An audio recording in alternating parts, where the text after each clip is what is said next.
What do you believe in? As a society, we are fascinated with the higher power watching over us and guiding us in our daily lives. And this is where religion stems from, the belief that somehow an all-powerful being or beings is controlling everything around us. Religion, as defined by Emily Durkheim, is a unified system of beliefs and practices relative to sacred things, that is to say, things set apart and forbidden, beliefs and practices which unite in one single moral community called the Church, all those who adhere to them. So much of who we are is our morals, and these morals that we value stem from religion. But religion can also be responsible for the ignorance that we have. Religion is a tool for unity and camaraderie and safety for a lot of people. On the other hand, religion can also encourage hate and discrimination among marginalized people. Religion is fundamental to social order. It is the very ground our civilization walks on. No matter how hard we try, religion will always be an institution that cannot be taken away from our society. Different religions have propagated throughout the years. From pre-colonial animism to modern-day Catholicism, it has evolved so much. But they still serve religion's primary purpose of being a part of the human condition.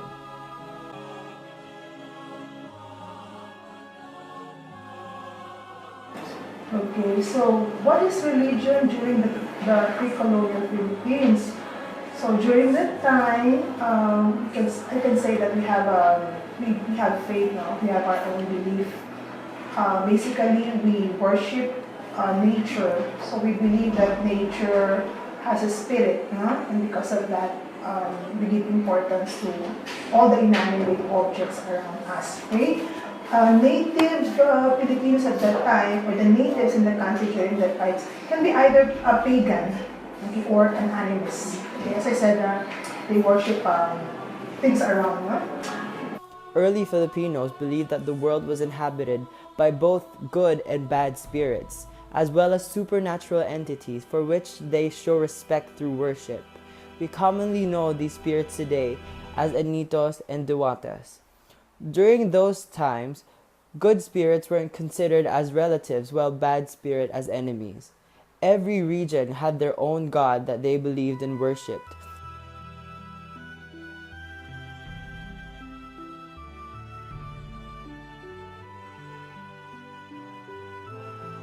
God's name depended on which region they came from. Some of the deities or supreme gods we know they worshipped was Bathala for the Tagalogs, Laon or Aba for the Visayans, Ikasi for Zambay, Gurang for Bicolanos, and Kabunian for Ilocano and Ifugao. They also worshipped other gods like Idialao, the god of farming, Lalaon, the god of harvest, Balangay, the god of rainbows, and Sidapa, the god of death. They also included the moon, the stars, the clouds, and animals, believing that they have value and are spiritually connected to their own lives. Practices in other ethnic groups included casting magic, chants, and prayers, observed by highly respected and some feared practitioners, such as healers, shamans, midwives, witches, and warlocks. All the early Filipinos believed in the afterlife. They showed respect to their ancestors by placing their corpse into burial jars, also known as manunggol jars.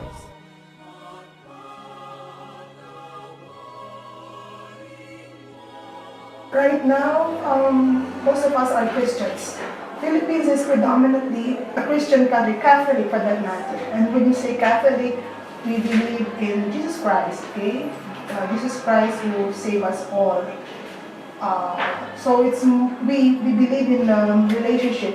We establish relationship with our Creator, with God, no? And because of that, it's more deeper than we have during the pre-colonial period. Well, many of in our society today, an example of non-material culture in terms of religion ay napakarami sa Pilipinas. For example, yung pagsa-sign of the cross natin kahit saan tayo magpunta sa non-material culture na meron tayo. Well, pagmamano, it's a respect din sa elders, lalo ng mga taong simbahan. It's a non-material culture. What else? Sa pagbabaw for the emperors, diba naman sa East Asian countries, because they bow to their emperors, because the emperors, they believe that their emperors ay mga descendants of their gods. What else?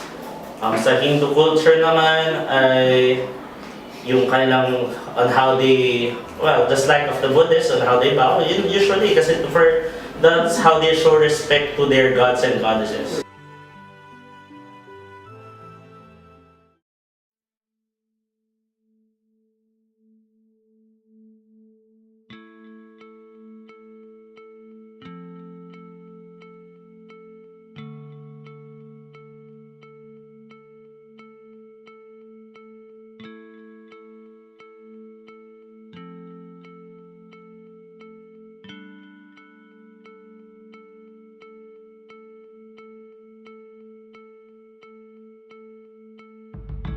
Yes, I am currently practicing my religion, which is Islam.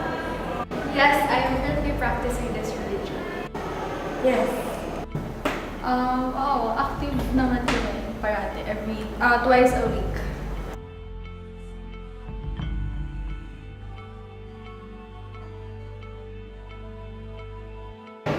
It's my religion because it's my parents' religion. Pero hindi lang yun yung dahilan. Then, lumaki na din ako, naniniwala na ako sa kung ano yung religion na to. Buddhism is my religion since I grew up living in a Chinese community and my parents are also Chinese and they both practice Buddhism.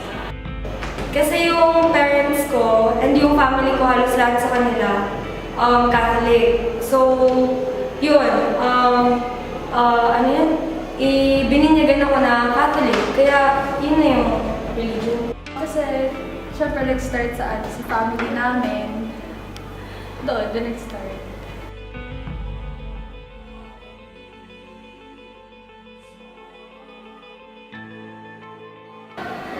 Ano ang Islam sa akin?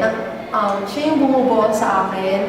Siya yung parang guiding principle ko kung ano dapat yung ginagawa ko, kung maganda ba to. Parang siya yung nag-guide talaga sa akin. Siya yung nagiging basis ko sa mga moral views ko minsan. I guess religion means a lot to me since it shapes my way of life and who I am as a person. What is religion?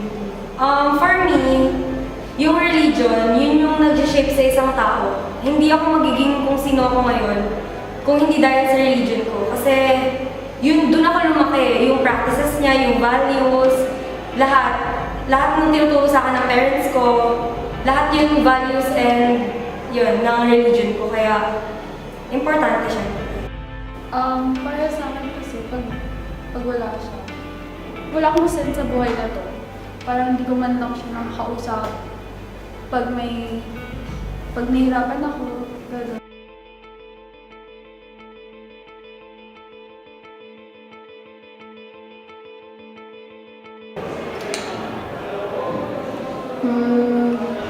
Of course, yung napaka-famous na kung Muslim ka, ay terrorist mo yan. Baka yun. Napaka-bad ng perceptions. Pero kasi, parang yun ang talagang tingin ng ibang tao sa religion namin na parang kung Muslim ka, or kung religion mo Islam, ay terrorist ka. And yun nga, parang yun yung gusto kong sabihin na sana lagyan ng demarcations yung terrorism sa Islam.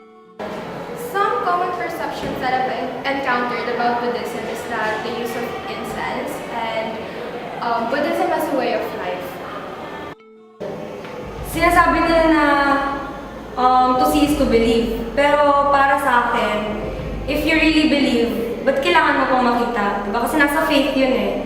So kung totoong pina-follow mo yung religion mo, hindi mo na kailangan makita. So para sa akin, wala lang yun. Kasi kadalasan marami nagtatanong sa amin mga iglesia na bakit ang daming bawal? Parang katulad wala kaming Christmas, wala kaming Halloween. Kasi nakasulat din sa Bible. sinusunod lang namin yung mga tinuturo.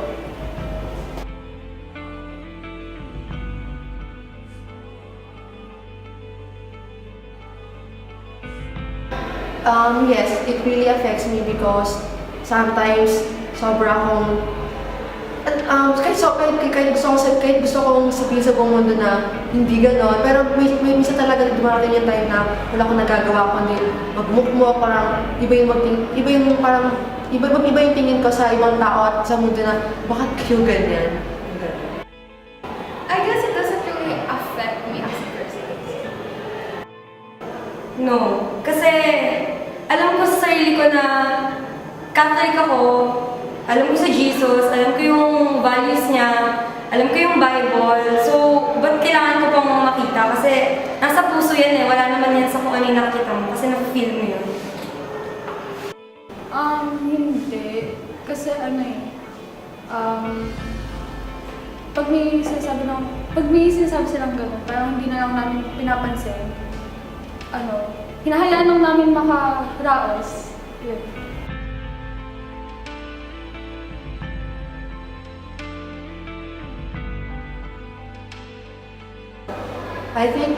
Personally, I think religion is necessary for society because, as like I said, it's a guiding principle. Kung wala kang religion, feeling ko, hindi ko alam kung saan ibabase ng tao, kung ano yung dapat nilang gawin, kung yung ganun. Yes, I think religion is really necessary in a society because it shapes who you are and it's a foundation of our norms and values, so we will know what is right or what is wrong. I think sobrang importante siya. Kasi imagine natin kung walang religion sa society natin, ano na lang mangyayari sa each individual. Wala silang values. Yung values natin, nakakuha natin yan sa religion natin. Kung paano tayo pinapalaki ng parents natin, based yun lahat sa religion. So, I think, sobrang magiging iba at magiging in a negative way yung society natin kung wala yung religion natin. Unity. Peace. Yeah.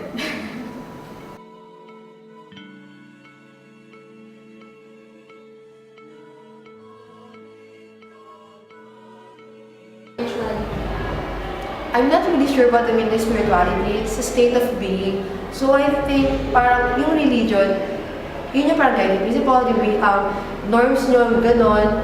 Yung spirituality, kung parang ako, Muslim ako, tapos yung spirituality, parang pinapractice ko ba yun? Yun. So, yung difference nila, yung religion, yung parang yung name, spirituality, anong ginagawa mo para magawa yung religion, yung practice.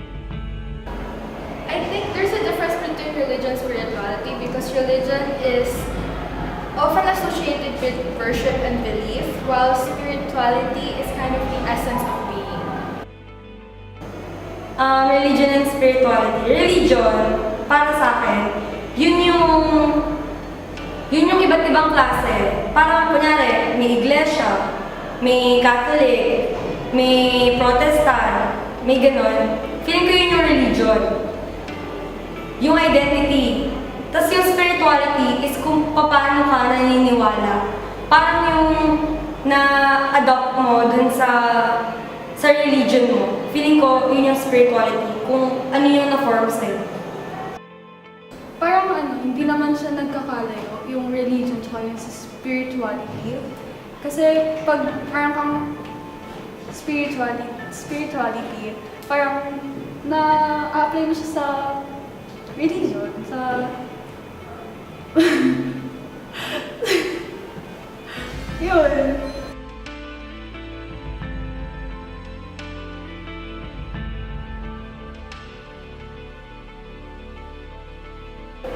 I express my spirituality by practicing my religion, like pray. I'm not really sure, but praying 5 times a day, like what a religion, ng ganon. Sinusunod yung 5 pillars of Islam. I guess by believing in my faith and knowing that I'm a Buddhist and I will perform these tasks that they want. how do I express my spirituality? Siyempre, una na doon yung pag-pray palagi. Pagpupunta ng, pag-celebrate ng Sabbath day, pag-church ng, pagmamas ng tuwing Sunday na. Siyempre yung birthday ni Jesus, tuwing Christmas. Tapos, yun, kapag Holy Week, at saka yung mga iba't iba pang sineselebrate ng religion mo, kailangan siyempre, yun yung ginagawa natin as a family. Um, basta meron kang spirituality kahit na wala kang religion. Na-apply mo siya.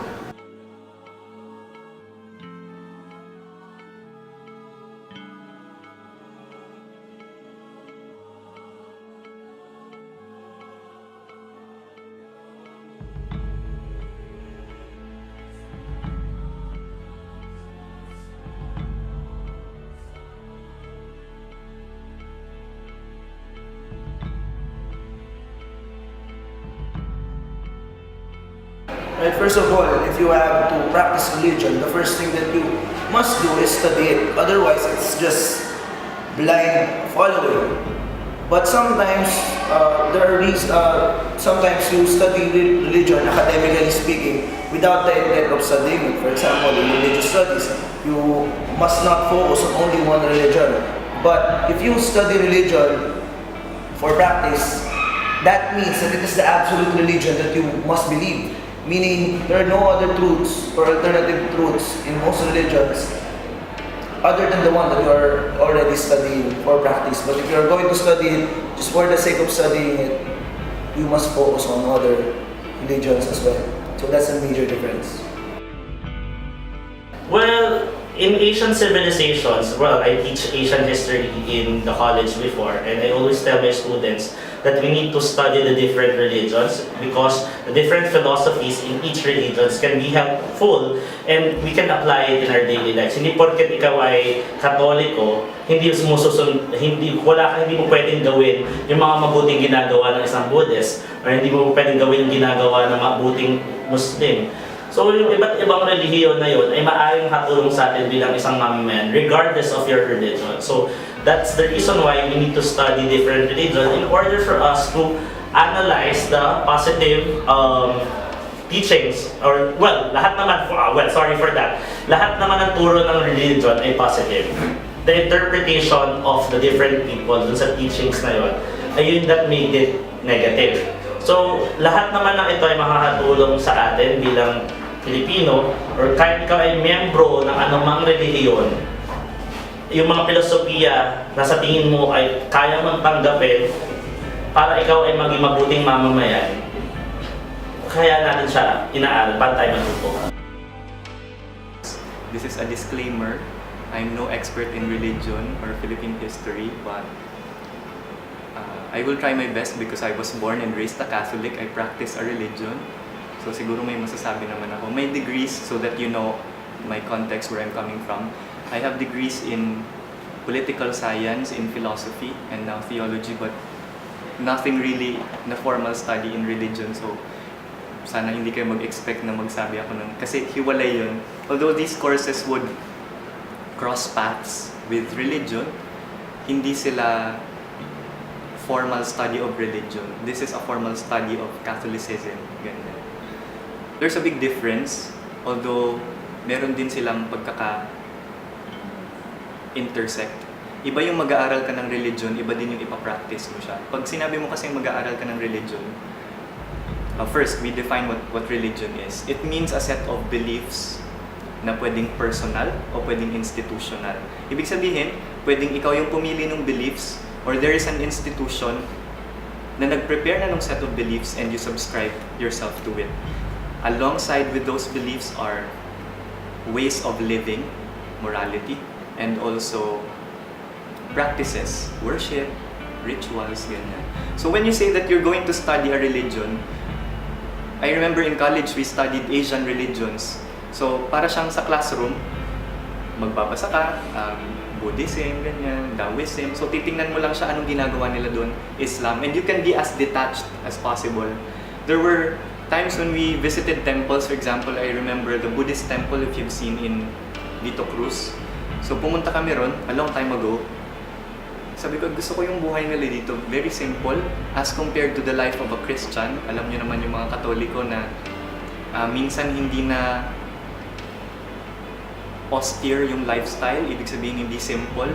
Minsan very extravagant. But I saw them, halos mga walang buhok. Babae, lalaki, wala ng buhok.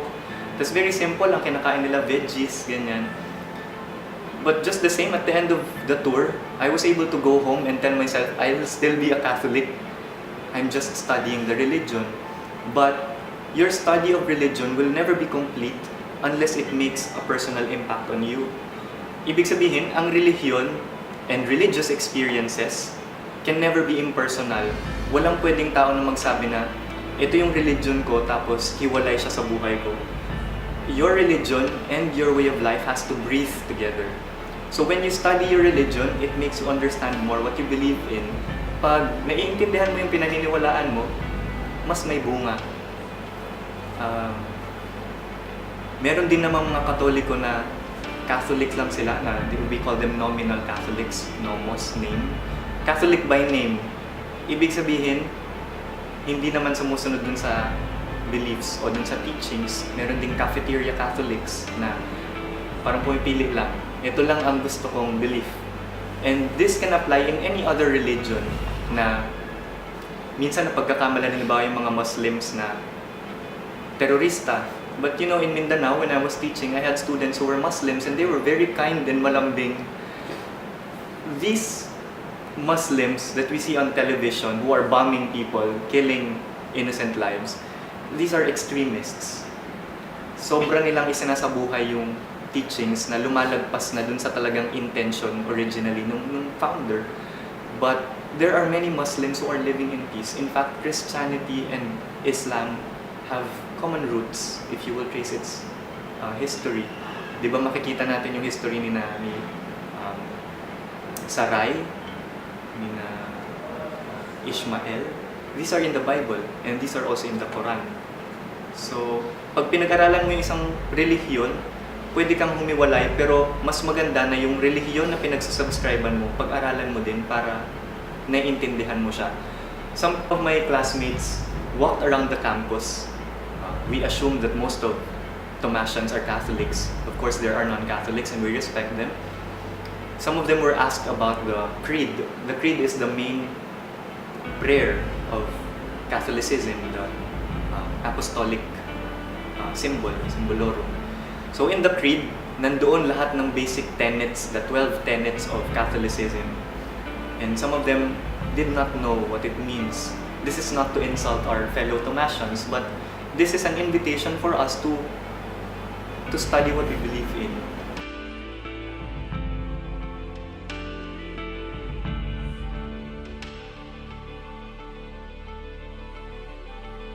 It's hard to say, but maybe in some provinces or maybe in some parts, because the Philippines or the Philippine archipelago did not have the Filipino identity, of course.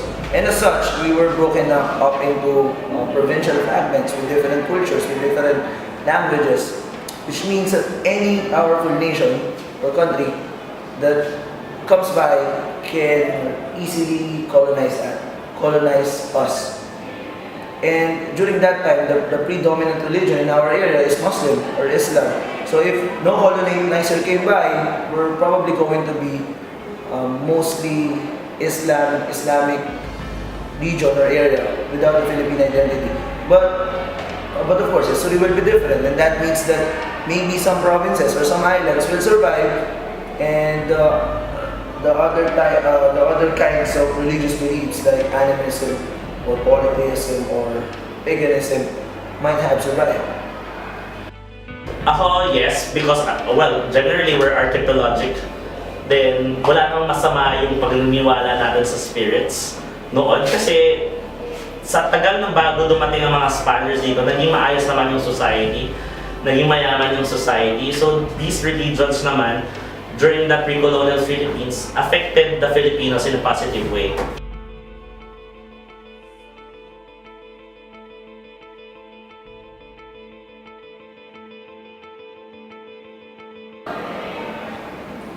religion per se. Maybe if they model the separation between church and state. The state might claim that they are put at a checkmate, or they are placed at a stasis or a stasis when other institutions try to meddle too much with their affairs.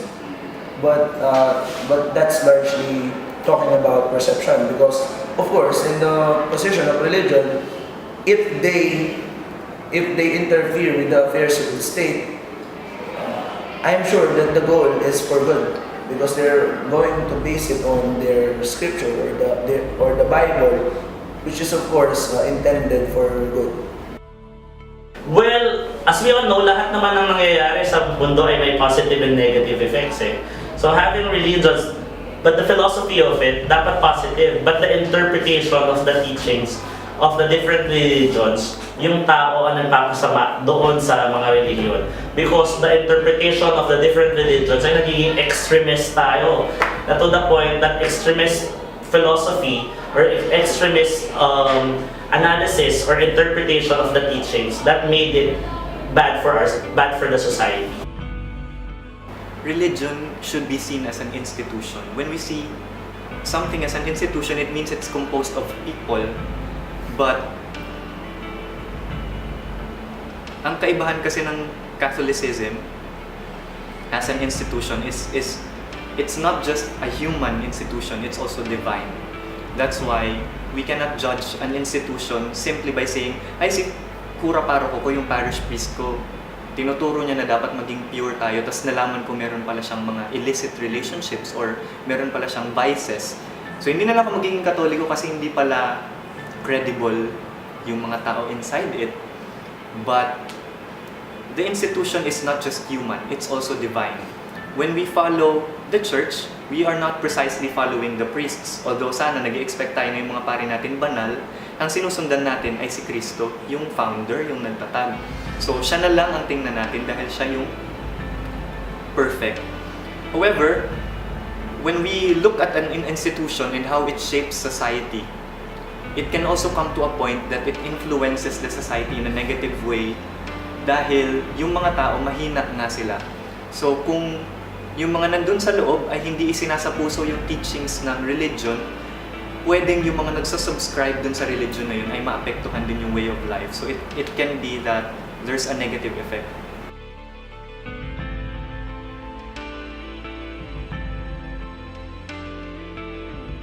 Oh, definitely. It's one of the major institutions that are in place in any established society. And not only that, it is, if we're talking about Catholicism, it is the oldest. Right? It's the oldest institution, and too many other institutions and too many other social groups or social entities have tried to bring that down or break that apart, but it has stayed strong. So it is vital. A society without religion might be deemed or might be imagined as chaotic, but I wouldn't even go there. I would say that a society without religion is unimaginable. Well, for me, religion is really vital in a society because the teachings and the philosophy of the different religion in different territories made the society bounded and with limitations sa kanilang freedom. So may mga teachings talaga ang religion na nakokontrol ang society in order for them to have harmonious relationship with one another. I think so. I think that a society can never be secular. When you say secular, it means rid of religion. There is a tendency now, the popes are telling us, with Pope Benedict, the earliest pope I know is John Paul. I was born in 1990. And since this pope, I've been hearing them na nagsasalita sila, Francis, Benedict, John Paul, na the world is tending towards secularism. Sinasantabi ang Diyos, inilalagay siya sa margins. Yung tendency na to na pwede ring morally relativistic, sorry for the big terms, I'm trying to simplify it. when you say moral relativism, parang ako yung magsasabi kung ano ang tama at mali. I will dictate on my conscience. I can have sex if I want. I don't care about the church. That's called moral relativism. Depende kung anong gusto ko. Now, when we try to live our lives like that, when we put God on the margins, there is a disorder. Kailangan kasing makita na ang religion ay isang common good. Sabi sa filosofiya, ang common good is something that we share. For example, this is not difficult. Let me try to explain. Language is a common good. Why? Because it's a good enjoyed by all. Imagine if you don't have language, how will we understand each other? Art is a common good. Because of art, we know what to appreciate in the things that we see. Music is a common good. Life is a common good. But you have to also see that religion is a common good. Dahil pag nakita mo yun na isa itong bagay na nakakatulong dun sa society, dun mo makikita na importante siya na kailangan pagyamanin, na i-share ng bawat isa. Kapag ka isinantabi mo yung Diyos, siguro in the short run, kakayanin ng society na mag-work. Pwede nating i-deny na, kaya naman natin na walang Diyos. But imagine, if people did not respect God, and thereby did not respect life, like what is happening now in the Philippines, we're killing drug addicts because we're saying they're hopeless. Pakialam naman natin sa kanila. Sinasabi natin na somebody's calling. Okay lang. Hindi natin igagalang yung buhay ng ibang tao. So in that way, we're also not respecting the one who gives life. Pag ginawa natin yun, in the short run, we can get rid of the drug addicts. But don't you also think that it scares you, it threatens you, because who knows the next day, it could be you, it could be your mother. We're taking away the lives of people na hindi naman para sa atin i-judge. Why can it not be rehabilitation? Bakit hindi baguhin yung isang tao na nagkasala? Ibig bang sabihin, pag pinatay natin yung isang tao, sinusukuan natin siya? Na ibig sabihin, wala na siyang karapatang magbago? Hindi dapat ganoon. But, nakakatulong, pwede nating sabihin na, in religious studies, sabi, nagre-resort lang daw ang tao sa religion dahil may mga bagay silang hindi maintindihan. Pwede nating sabihin na siguro, nung unang panahon, may kumikidlat, hindi natin maintindihan bakit may kumikidlat, sasabihin na lang natin na there's a higher being and there's Zeus. We now know that Zeus is not real, he's a myth. But we also know that probably these physical laws that govern nature, God is above all of them. And if we will subscribe to St. Thomas Aquinas, he has the Quinque Viae, the 5 ways. You can Google it later. Thomas Aquinas is very brilliant. Sabi niya, sige, papatunayan ko sa inyo na may Diyos na walang ginagamit na science. Is it possible? Yes, it is.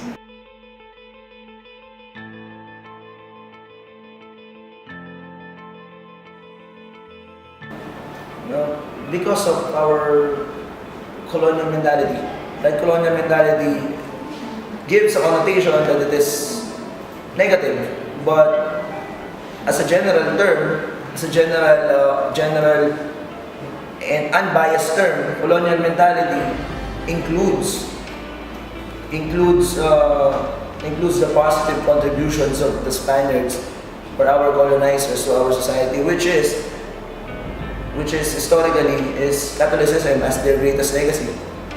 And the Spaniards stayed here for 333 years, and we were one of its last colonies to exist. And Catholicism has just taken its hold. We were taken not by the sword, we were taken by the cross, and until now we're still holding on to that cross. We still have our belief in God, and many other countries actually do praise us with our loyalty and faith. Well, because of how the Spaniards use it for us, how the Spaniards use it to colonize us, and integrated the pre-colonial beliefs in our religion. Sabi nga nila, the Roman Catholicism in the Philippines is very unique our ancestors, in order for them to not feel the drastic change in our religion, the Spaniards integrated their beliefs doon sa religion, sa Catholic na, sa Catholicism in the Philippines. So, halimbawa, hindi talaga pinagbawal yung paggamit ng anting-anting.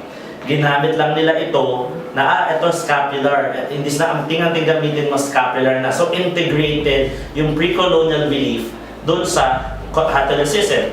What else? Pinanakot ang religion. Yung aswang, paniniwala sa aswang, paniniwala sa mga engkanto. O may mga engkanto, may mga tikbalang magdasal ka. So mas napailalim, mas napalalim yung paniniwala ng mga Pilipino sa Diyos dahil dun sa integration of the pre-colonial belief sa Catholicism natin. I'll answer that historically because the Republic is young. And even older than the Republic is the arrival of the Spanish missionaries. So kaya matatag ang Catholicism dito sa Pilipinas ay dahil nga doon. But aside from that, kaya pa siya mas naging matatag dahil yung pagdating ng Catholicism was paired up with the conquistadores. So the conquest was done in such a way that they brought the sword and then the cross. So alam natin yun from our history classes na kaya naging madali yung pagpasok sa atin. Ang tawag nila dun, pacification. Kinuha yung loob ng mga ninuno natin sa pamamagitan ng religion. And because of that, later on, we fell as slaves. Pwede nating i-charge yung Catholicism for slavery. May mga nagsasabi din ng mga social scientists na kaya hindi umuusad yung Pilipinas ay dahil Katoliko siya. I leave that to you. Is that true? I'd like to say it's not.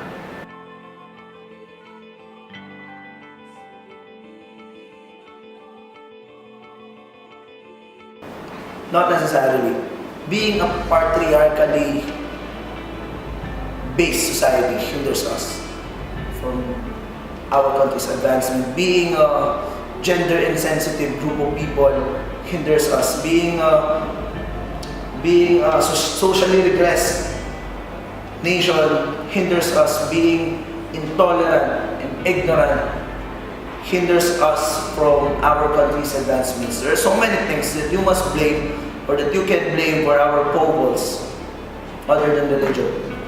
So, or before religion, if it can be blamed at all.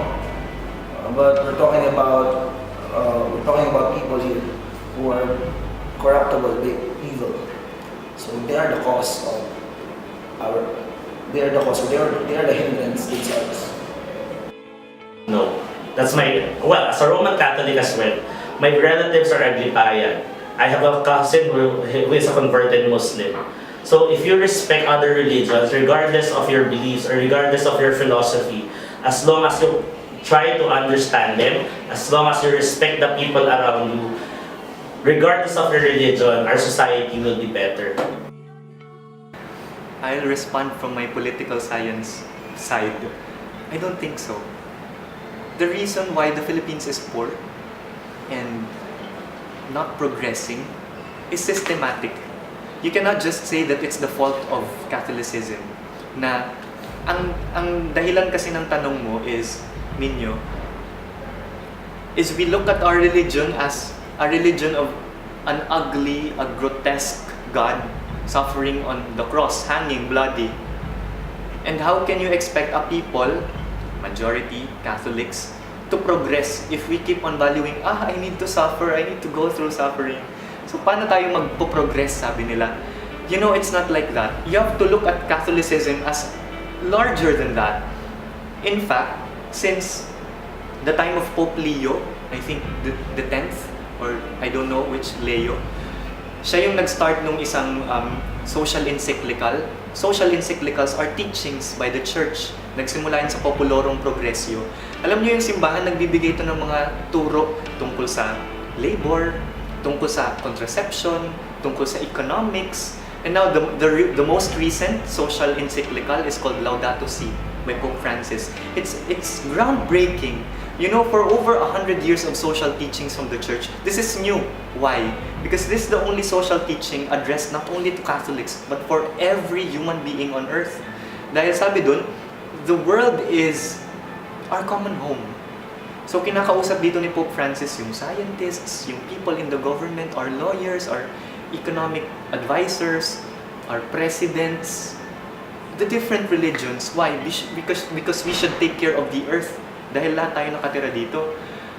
Kung ang sasabihin natin, hindi uunlad ang Pilipinas dahil may Catholicism dito, hindi totoo.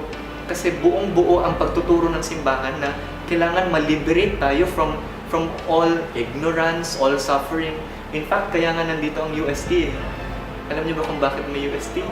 Because the Dominicans foresaw that the Filipinos have to be freed from ignorance. We cannot be the Indios that they call stupid brown Americans.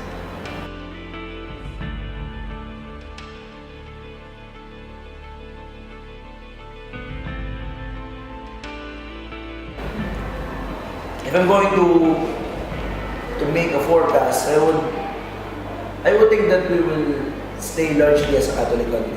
But hopefully, more tolerant or more open to those people who might not be inclined to practice the same. Just out of respect for humanity.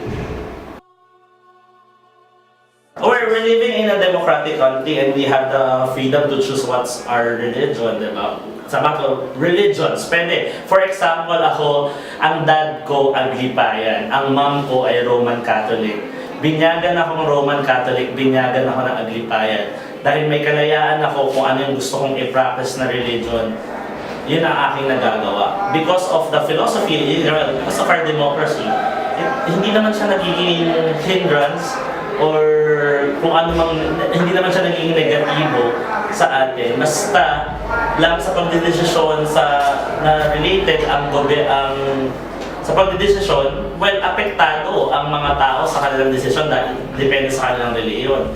Pero kung if it's too much that it affect the decision making because of their religion, ito ay may epekto din sa society. But generally kasi para sa akin, paniniwala ko, walang relihiyon na ipapahamak ang tao.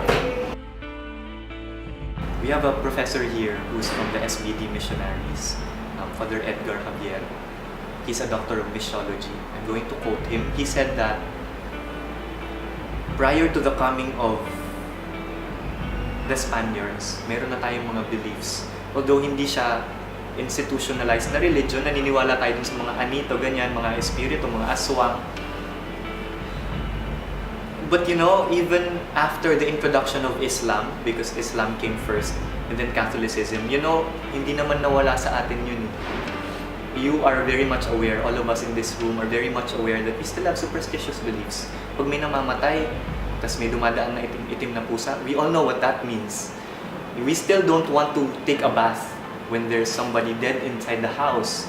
Even if we know that God is not just a God of signs, when we have important decisions to make, we still say, Lord, give me a sign. I want to know. So we still have all these beliefs. Hindi naman siya nawala.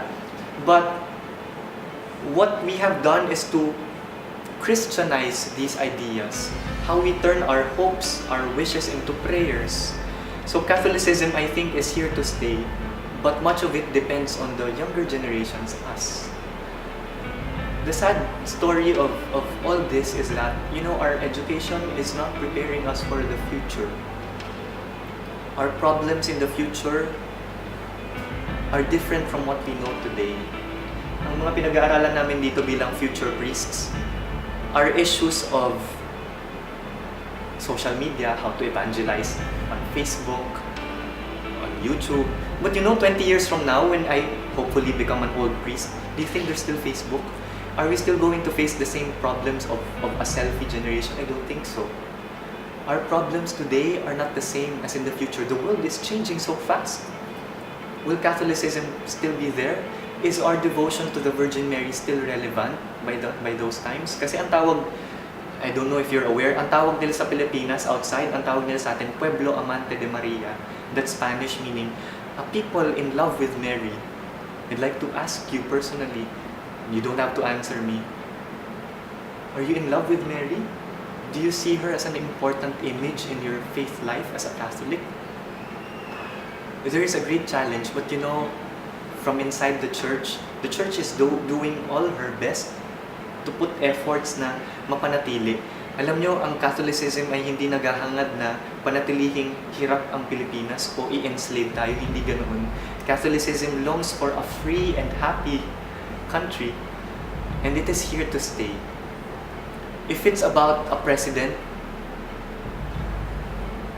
saying all these curses over our bishops, our church leaders, this is not new.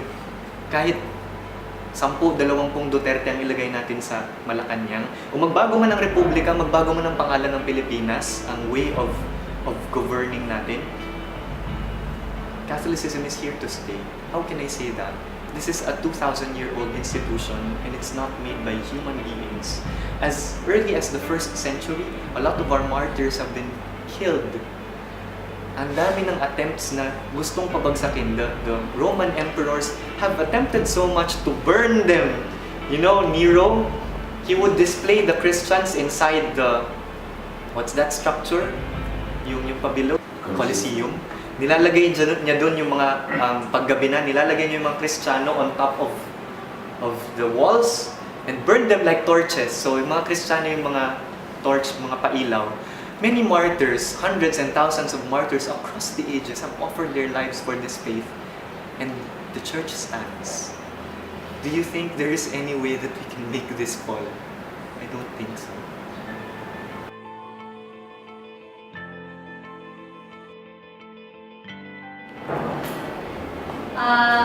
I learned that religion is really vital to the society kasi ito yung nagiging basis natin on how we'll act or respond sa isang situation. And from what I learned in our interviews, hindi talaga pwedeng mahiwalay yung church sa government kasi may tendency yung leaders natin na maging reckless sa future decisions nila. So, ayun, natutunan ko din na hindi naman important yung religion sa buhay ng tao, pero it's not really a requirement.